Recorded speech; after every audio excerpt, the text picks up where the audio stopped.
Pessoal, o tema de hoje, eu vou começar rindo, que eu estou aqui com a minha equipe e a gente está se questionando aqui, quem já passou por isso? Em que o parceiro, a parceira chega para você e diz assim, o problema não é com você, o problema é comigo. Inclusive é o título aqui dessa chamada de hoje da gente aqui. O problema não é com você, não é comigo. Que dificuldade de terminar o relacionamento, não é? Então vamos analisar hoje, funcionalmente, essa história. Por que o problema não é com você, o problema é comigo? Que dificuldade é essa que as pessoas têm de terminar os relacionamentos? Segue a gente e vamos lá fazer esse debate hoje aqui. Isso, gente, vamos hoje debater sobre essa dificuldade que as pessoas têm de terminar relacionamento. Eu mesmo lembro, quando tinha 18 anos, me apaixonei perdidamente por uma jovem senhorita chamada Vanessa, uma dessas muitas Vanessas que existem por aí. E apaixonado pela Vanessa, não fui nem eu que pedi para namorar com a Vanessa que pediu para namorar comigo. Mas um belo dia, a Vanessa diz, precisamos conversar. E natural conversar num relacionamento, e na conversa ela disse, olha, eu queria que ficasse claro que o problema não é com você, o problema é comigo. Não dá pra gente continuar.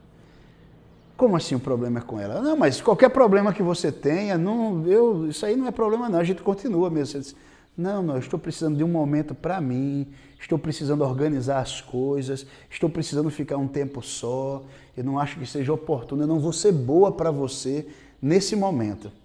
Foi exatamente assim que eu tomei um pé na bunda da Vanessa. Engraçado, eu estava aqui conversando com o meu parceiro aqui, o seu Davidson, que é o grande responsável para fazer essas filmagens aqui. Ele disse, eu nunca passei por isso, eu já fiz isso com os outros. É o camarada ser muito charmoso mesmo, ter o privilégio de fazer isso e nunca ter passado por isso. Mas, se você é como eu, que já passou por isso e já sentiu na pele, você deve saber o desespero que a gente fica e aquela aflição de ficar correndo atrás e tentar dizer para a pessoa, não importa o defeito que você tenha, eu estou aqui para aceitar. Mas, na verdade, a pessoa está fazendo isso porque, assim como a gente já debateu em outros momentos, ninguém se envolve com o outro exatamente pelo outro. A gente se envolve com o outro pelos comportamentos que o outro apresenta, pelas características que o outro tem que são atrativas sexualmente,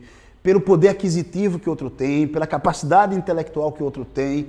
São N fatores que nem sempre são fatores que ficam claros, que a gente consegue discriminá-los de maneira consciente. Isso mesmo, a gente tem interesse pela outra pessoa por uma série de reforçadores que o outro pode oferecer a gente. Reforçadores de natureza sexual, reforçadores de natureza intelectual, reforçadores em termos de projeto de vida, reforçadores de várias formas, de várias naturezas.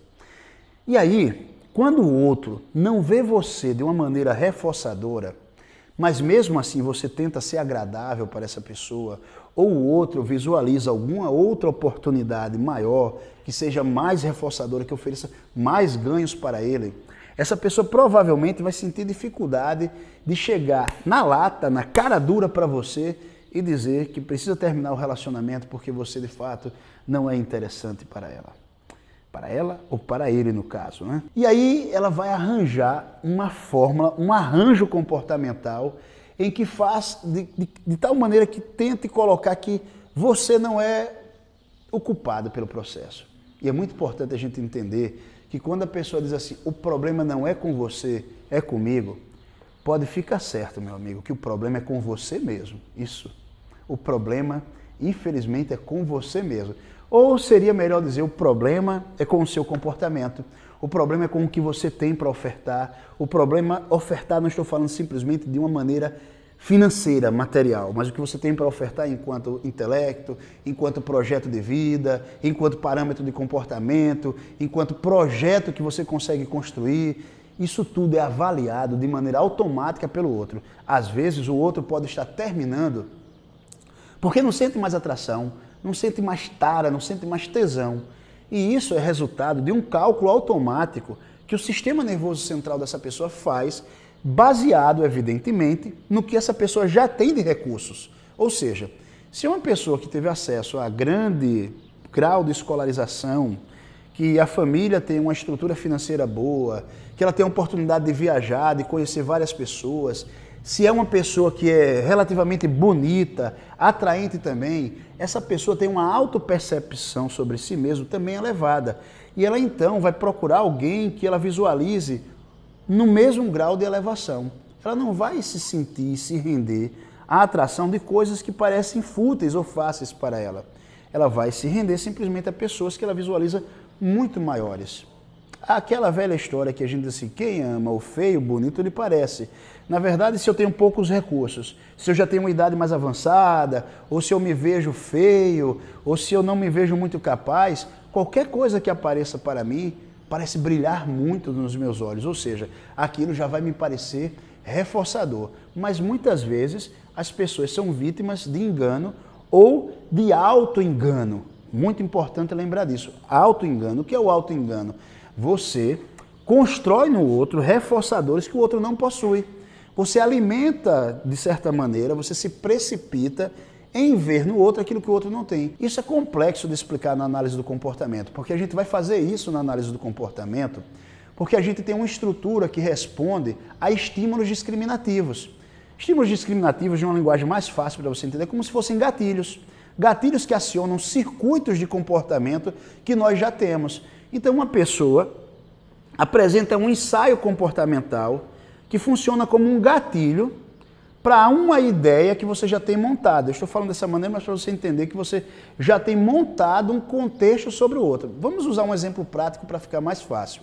Digamos que uma pessoa cresceu num ambiente muçulmano.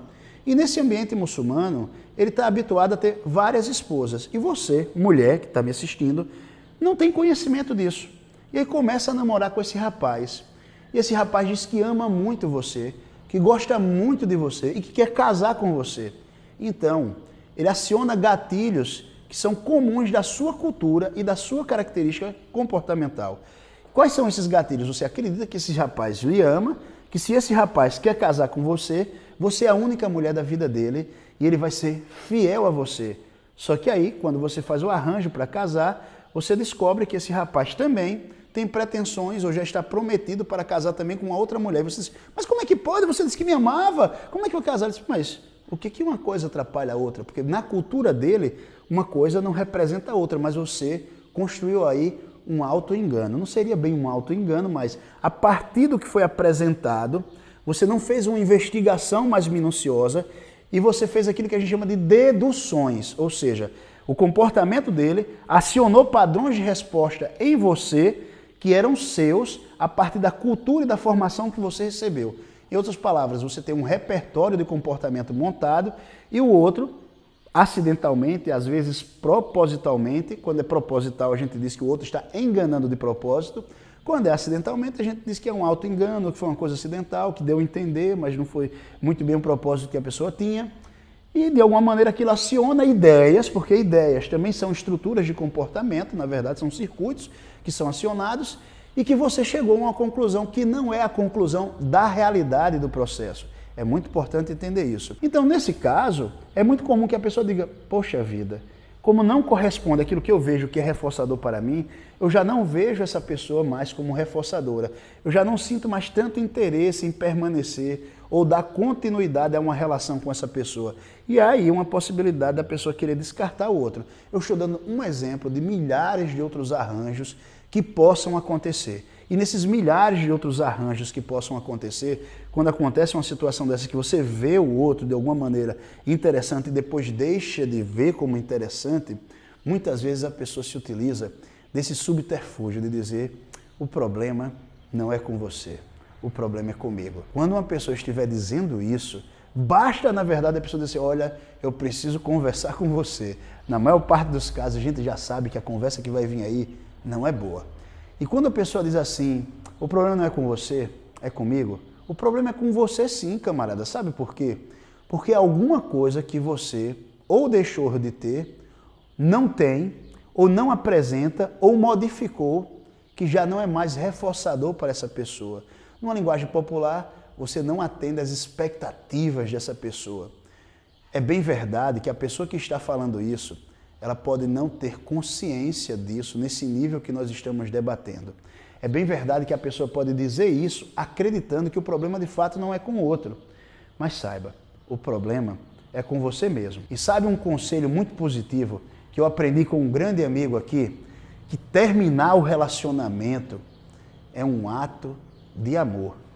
É, ato de amor. Amor no sentido behaviorista, de querer que o outro construa um plano de vida, uma existência, um projeto em que ele se sinta realizado, em que ele possa olhar para trás e sentir orgulho. Se você pensa isso para as pessoas que estão ao seu lado, seja capaz também de terminar relacionamentos. Terminar relacionamentos para que o outro possa entender que aquela história fecha e ele pode construir uma história a partir da dinâmica que ele está envolvido. Espero ter sido claro, espero ter satisfeito aí alguma dificuldade que vocês tenham e qualquer coisa, pode escrever aí embaixo que a gente esclarece melhor qualquer dúvida. Um abraço e continua acompanhando a gente. Inscreve-se no canal e curte, por favor, para a gente continuar o trabalho.